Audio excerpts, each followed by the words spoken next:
श्री स्वामी समर्थ. तुमच्या घरात अशी परिस्थिती आहे का की मुलं वारंवार आजारी पडतात? अभ्यास करत असतानाही त्यांना काहीच लक्षात राहत नाही. लहान लहान गोष्टींवरून चिडचिड होते, हट्टीपणा वाढतो, मन कुठेही स्थिर राहत नाही. किंवा मोठी मुलं असतील तर नोकरीसाठी खूप प्रयत्न करूनही यश मिळत नाही का? लग्नाच्या गोष्टी वारंवार येतात पण शेवटच्या क्षणी काहीतरी अडथळा निर्माण होतो का? आणि सर्वात महत्त्वाचे म्हणजे तुम्ही मनापासून देवाकडे प्रार्थना करता, सेवा करता, तरीही घरात काहीतरी अदृश्य अडथळा आहे असे सतत जाणवत राहते का?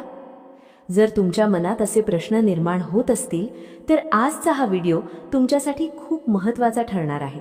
त्यामुळे हा व्हिडिओ शेवटपर्यंत नक्की ऐका, कारण पुढे मी सांगणार आहे असा एक साधा पण अत्यंत प्रभावी उपाय जो प्रत्येक आईने आपल्या मुलांसाठी करावा असे धर्म परंपरेत सांगितले गेले आहे. मित्रांनो, उद्या शुक्रवार 6 मार्च 2026 या दिवशी आलेली आहे फाल्गुन महिन्यातील पवित्र भालचंद्र संकष्टी चतुर्थी. ही तिथी भगवान श्री गणेशांची अत्यंत कृपादृष्टी मिळवून देणारी आणि जीवनातील संकटे दूर करणारी मानली जाते. धर्मशास्त्रानुसार संकष्टी चतुर्थी म्हणजे अशी तिथी जी मनुष्याच्या जीवनात येणाऱ्या अडचणी, अडथळे आणि संकटांवर मात करण्याची शक्ती देते. म्हणूनच या दिवशी श्री गणपती बाप्पांची श्रद्धेने पूजा केली, त्यांचे नामस्मरण केले तर अनेक प्रकारचे अदृश्य दोष कमी होऊ लागतात असे मानले जाते.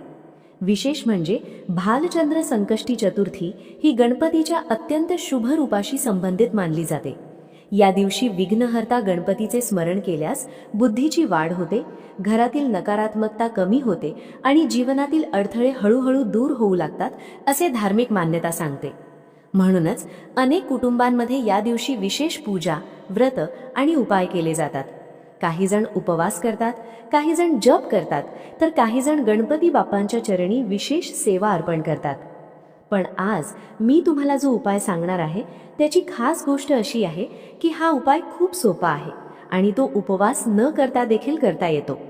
फक्त एक दिवा योग्य पद्धतीने आणि योग्य भावनेने लावायचा आहे. आणि जर हा उपाय श्रद्धेने केला तर मुलांच्या आयुष्यातील अनेक अडचणी हळूहळू कमी होऊ लागतात असे अनेक भक्त सांगतात.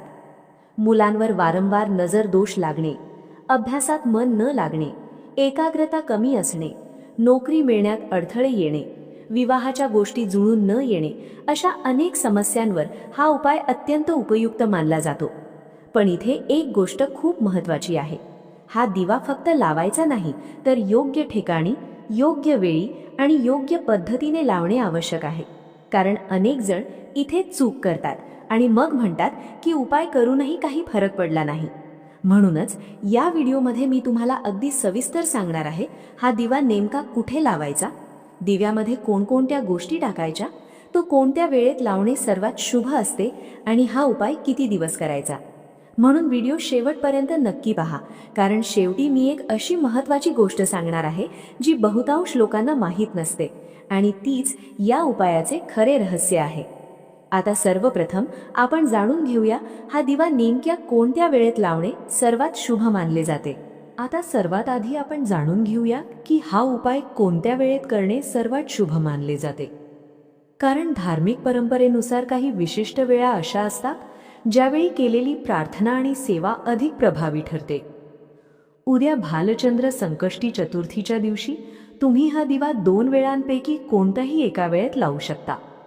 जर तुम्हाला सकाळी हा उपाय करायचा असेल तर सकाळी 9:30 वाजण्याच्या आत हा दिवा लावणे अत्यंत शुभ मानले जाते. कारण सकाळच्या वेळी वातावरण शांत आणि सात्विक असते.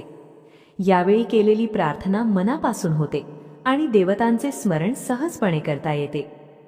आणि जर सकाळी वेळ मिळाला नाही तर काळजी करण्याची गरज नाही.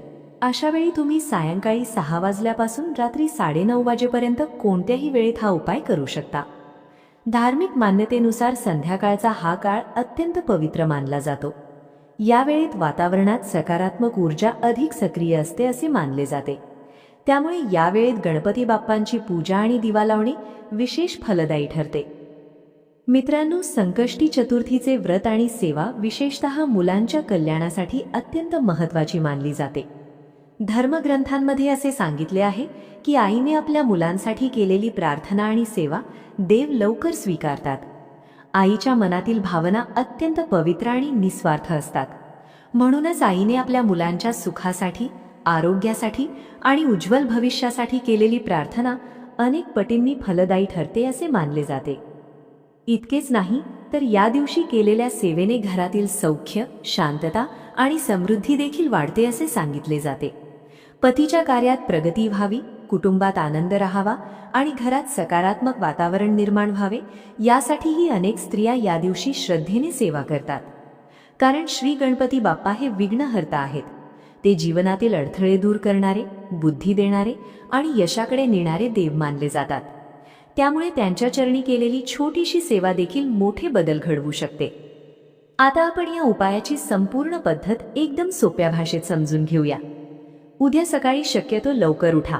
स्वच्छ स्नान करून स्वतःला शारीरिक आणि मानसिकदृष्ट्या तयार करा. कारण कोणतीही पूजा किंवा उपाय करताना मन शांत आणि प्रसन्न असणे अत्यंत महत्त्वाचे असते. स्नान केल्यानंतर सर्वप्रथम आपल्या घरातील देवघरात जा. तिथे श्री गणपती बाप्पांच्या मूर्तीसमोर किंवा त्यांच्या फोटोसमोर बसून विधीपूर्वक पूजा करा.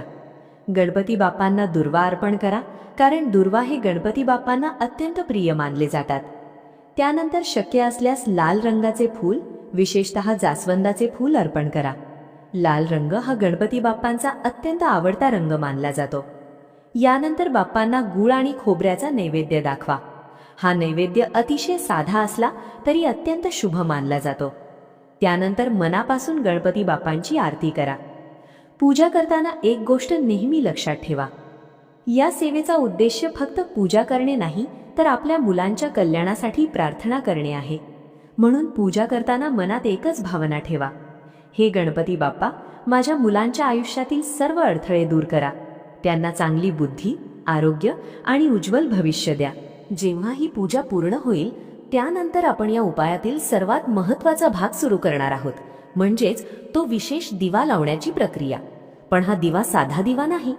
या दिव्यामध्ये काही विशिष्ट गोष्टी टाकायच्या असतात, ज्यामुळे या उपायाची शक्ती अधिक वाढते असे मानले जाते.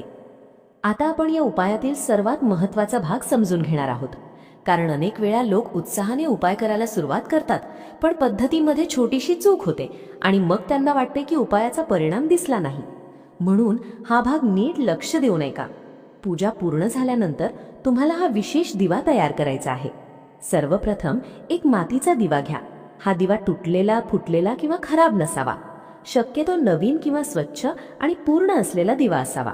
कारण धार्मिक दृष्टिकोनातून पूजा किंवा उपाय करताना वापरली जाणारी वस्तू शुद्ध आणि व्यवस्थित असणे आवश्यक मानले जाते. यानंतर त्या दिव्यामध्ये मोहरीचे तेल टाका. मोहरीचे तेल नकारात्मक ऊर्जा कमी करण्यासाठी आणि वातावरण शुद्ध ठेवण्यासाठी उपयुक्त मानले जाते. त्यामुळे या उपायात शक्यतो मोहरीचे तेल वापरण्याचा प्रयत्न करा. पण जर मोहरीचे तेल उपलब्ध नसेल तर घरात रोज वापरले जाणारे कोणतेही तेल तुम्ही वापरू शकता. आता दिव्यामध्ये एक अत्यंत महत्त्वाची गोष्ट टाकायची आहे. त्या तेलामध्ये चिमूटभर पिवळी मोहरी किंवा काळी मोहरी टाका. धार्मिक मान्यतेनुसार मोहरीचा उपयोग नकारात्मक शक्ती दूर करण्यासाठी केला जातो असे सांगितले जाते. यानंतर त्या दिव्यामध्ये एक छोटी कापराची वडी टाका. कापूर वातावरण शुद्ध करण्यासाठी आणि सकारात्मकता वाढवण्यासाठी अत्यंत प्रभावी मानला जातो. त्यामुळे या दिव्यामध्ये कापूर टाकणे विशेष महत्त्वाचे आहे. यानंतर त्या दिव्यामध्ये 5 काळे मिरे टाका. काळी मिरी देखील अनेक धार्मिक उपायांमध्ये वापरली जाते. असे मानले जाते की काळी मिरी नकारात्मक नजरदोष आणि अडथळे दूर करण्यास मदत करते. आता दिवा प्रज्वलित करण्यासाठी कापसाची दुहेरी वात तयार करा. दुहेरी वात म्हणजे 2 कापसाच्या वाते एकत्र करून तयार केलेली वात. ही वात त्या दिव्यामध्ये व्यवस्थित ठेवून दिवा लावायचा आहे.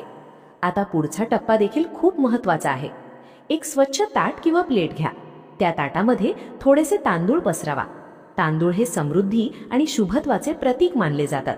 त्यामुळे या उपायात तांदळाचा उपयोग केला जातो. आता त्या तांदळावर तुम्ही तयार केलेला दिवा प्रज्वलित करून ठेवा.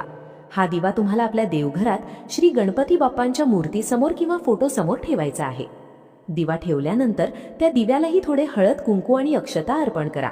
त्यावर एखादे छोटे फूल ठेवा. नंतर धूप, दीप किंवा अगरबत्ती ओवाळा. यावेळी घरातील वातावरण शक्यतो शांत आणि भक्तिमय ठेवा. मोबाईल किंवा इतर गोष्टी बाजूला ठेवा आणि काही क्षण पूर्णपणे देवाच्या स्मरणात घालवा. यानंतर तुम्हाला श्री गणपती बाप्पांसमोर बसायचे आहे. तुमच्या हातामध्ये 21 दुर्वांची जोडी घ्या. दुर्वा म्हणजे गणपती बाप्पांना अत्यंत प्रिय असलेले पवित्र पान. म्हणूनच गणपतीच्या पूजेत दुर्वांना विशेष महत्त्व दिले जाते. आता डोळे हलकेच मिटा, मन शांत करा आणि पूर्ण श्रद्धेने ओम गंग गणपतये नमः या मंत्राचा जप सुरू करा. हा मंत्र 108 वेळा म्हणायचा आहे. प्रत्येक वेळी मंत्र म्हणताना मनामध्ये आपल्या मुलांचे नाव घ्या. त्यांचे आरोग्य, प्रगती आणि उज्ज्वल भविष्य यासाठी प्रार्थना करा. मंत्र जप पूर्ण झाल्यानंतर त्या 21 दुर्वा गणपती बाप्पांच्या चरणी अर्पण करा. जर तुमची मुलं घरी असतील तर त्यांच्या हातून या दुर्वा अर्पण करून घ्या. मुलं लहान असतील तरीही त्यांचा हात धरून तुम्ही ही सेवा करू शकता. यामुळे मुलांच्या मनामध्येही भक्तीची भावना निर्माण होते. आणि जर तुमची मुलं बाहेरगावी असतील किंवा तुमच्यापासून दूर राहत असतील तरीही काळजी करू नका. आई किंवा वडील त्यांच्या नावाने ही सेवा करू शकतात. यानंतर पुढे आणखी एक महत्त्वाचा टप्पा आहे जो या उपायाची शक्ती आणखी वाढवतो. पुढील भागात आपण पाहणार आहोत गणपती बाप्पांसमोर कोणते स्तोत्र किंवा पाठ करायचे, प्रार्थना कशी करायची आणि सर्वात महत्त्वाचे म्हणजे हा दिवा फक्त एका दिवसासाठी आहे की अनेक दिवस करायचा आहे. म्हणून पुढचा भाग नक्की ऐका, कारण आता आपण या उपायातील सर्वात गुप्त आणि प्रभावी भागाकडे जाणार आहोत. दिवा प्रज्वलित केल्यानंतर तुम्ही शांतपणे श्री गणपती बाप्पांसमोर बसायचे आहे. मन शक्यतो स्थिर ठेवण्याचा प्रयत्न करा. काही क्षण डोळे मिटून बाप्पांचे स्मरण करा, कारण जेव्हा मन शांत होते तेव्हा प्रार्थना अधिक प्रभावी होते असे सांगितले जाते. यानंतर शक्य असल्यास गणपती अथर्वशीर्षाचे पठण करा. गणपती अथर्वशीर्ष हे श्री गणेशांना अत्यंत प्रिय मानले गेले आहे. या स्तोत्राचे पठण केल्याने मनाला स्थैर्य मिळते, बुद्धी शुद्ध होते आणि जीवनातील अडथळे कमी होऊ लागतात असे धार्मिक मान्यता सांगते. जर शक्य असेल तर अथर्वशीर्षासोबत त्याची फलश्रुती देखील वाचा, कारण फलश्रुतीमध्ये या स्तोत्राचे महत्त्व आणि त्याचे लाभ सांगितले गेले आहेत. यानंतर संकटनाशक गणपती स्तोत्र म्हणण्याचा प्रयत्न करा. या स्तोत्रामध्ये गणपती बाप्पांचे स्मरण करून त्यांच्या कृपेने संकटांवर मात करण्याची प्रार्थना केली जाते. परंतु जर कोणाला संपूर्ण स्तोत्र म्हणणे शक्य नसेल तरीही चिंता करण्याची गरज नाही. अशा वेळी तुम्ही किमान ओम गंग गणपतये नमः हा मंत्र मनापासून काही वेळा म्हणू शकता. मंत्र किंवा स्तोत्र पूर्ण झाल्यानंतर दोन्ही हात जोडून शांतपणे बाप्पांसमोर प्रार्थना करा. डोळे मिटा आणि आपल्या मुलांचे चेहरे मनात आणा. त्यांच्या आयुष्यातील सर्व अडथळे दूर व्हावेत, त्यांना चांगले आरोग्य, बुद्धी आणि यश मिळावे अशी मनापासून प्रार्थना करा. इथे एक गोष्ट नेहमी लक्षात ठेवा, प्रार्थनेमध्ये भावना अधिक महत्त्वाची असते. जर मन खरोखरच श्रद्धेने आणि विश्वासाने भरलेले असेल तर साधी प्रार्थना देखील देवापर्यंत पोहोचते असे संत आणि धर्मग्रंथ सांगतात. आता या उपायातील सर्वात महत्त्वाचा नियम समजून घ्या, कारण इथेच अनेक जण चूक करतात. अनेकांना वाटते की हा उपाय फक्त संकष्टी चतुर्थीच्या दिवशी एकदाच करायचा असतो, पण तसे नाही. उद्या संकष्टी चतुर्थीच्या दिवशी तुम्ही ज्या पद्धतीने हा दिवा लावणार आहात अगदी त्याच पद्धतीने हा दिवा पुढील सलग 21 दिवस लावायचा आहे. होय, हा उपाय फक्त एका दिवसापुरता मर्यादित नाही. यामध्ये सातत्य ठेवणे खूप महत्त्वाचे मानले जाते. दररोज दिवा लावताना त्या दिव्यामध्ये 5 काळे मिरे नवीन टाकायचे आहेत. आधीचे मिरे काढून टाका आणि नवीन मिरे घाला. कापराची वडी साधारणपणे जळून संपते किंवा वितळते, त्यामुळे ती दररोज बदलण्याची गरज नाही. परंतु कापसाची वात मात्र दररोज नवीन लावायची आहे. दिव्यामध्ये शक्यतो मोहरीचे तेलच वापरण्याचा प्रयत्न करा, कारण या उपायामध्ये मोहरीच्या तेलाला विशेष महत्त्व दिले गेले आहे. दिवा लावल्यानंतर रोज काही क्षण गणपती बाप्पांसमोर बसण्याचा प्रयत्न करा. शक्य असल्यास मंत्रजप, अथर्वशीर्ष किंवा संकटनाशक स्तोत्र म्हणा. आणि जर वेळ कमी असेल तरीही किमान 21 वेळा ओम गंग गणपतये नमः हा मंत्र म्हणण्याचा प्रयत्न करा, कारण श्रद्धा आणि सातत्य या 2 गोष्टी या उपायाचे खरे आधार आहेत. जर काही कारणामुळे एखाद्या दिवशी हा दिवा लावणे राहून गेले तर घाबरू नका किंवा निराश होऊ नका. पुढच्या दिवसापासून पुन्हा त्याच पद्धतीने सेवा सुरू करा. पण शक्यतो सलग 21 दिवस हा दिवा लावण्याचा प्रयत्न करा, कारण सातत्याने केलेली सेवा अधिक फलदायी ठरते असे मानले जाते. आता शेवटचा आणि अत्यंत महत्त्वाचा भाग समजून घेऊया. कारण अनेकांना प्रश्न पडतो की हा उपाय नेमका कोणत्या समस्यांमध्ये उपयुक्त ठरतो आणि याचा खरा उद्देश काय आहे। धार्मिक परंपरेनुसार हा उपाय विशेषतः अशा मुलांसाठी प्रभावी मानला जातो ज्यांना वारंवार नजर दोष लागतो असे वाटते। काही मुलं अचानक खूप रडू लागतात, चिडचिड करतात, झोप नीट लागत नाही किंवा विनाकारण अस्वस्थ होतात। अशा वेळी घरातील मोठ्यांना नेहमीच काळजी वाटत असते। तसेच काही मुलं खूप अभ्यास करतात पण तरीही अभ्यासात लक्ष लागत नाही, शिकलेले पटकन विसरतात, परीक्षेची भीती वाटते किंवा एकाग्रता टिकत नाही। अशा परिस्थितीत पालक खूप प्रयत्न करतात पण तरीही योग्य मार्ग सापडत नाही।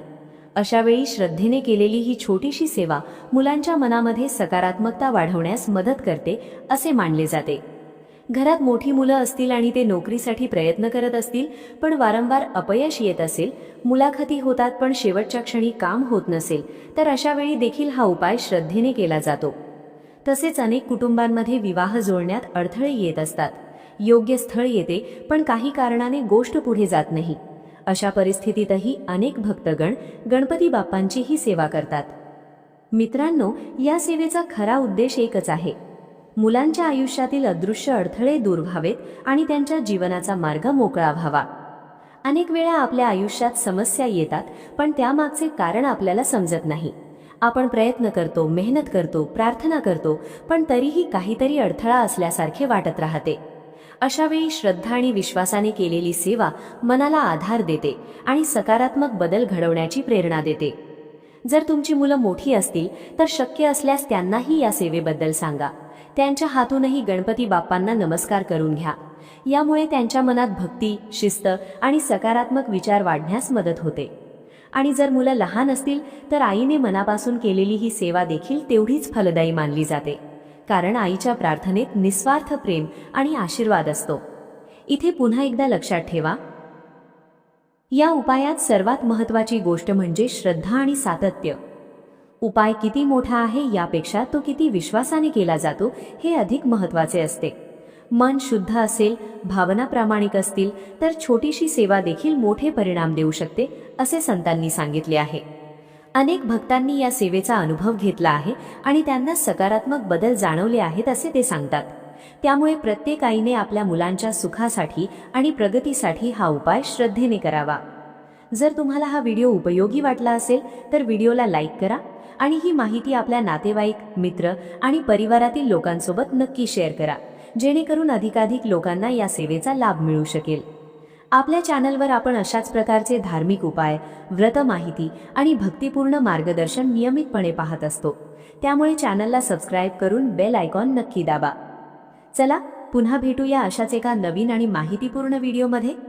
बोला गणपती बाप्पा मोरया, मंगलमूर्ती मोरया, श्री स्वामी समर्थ।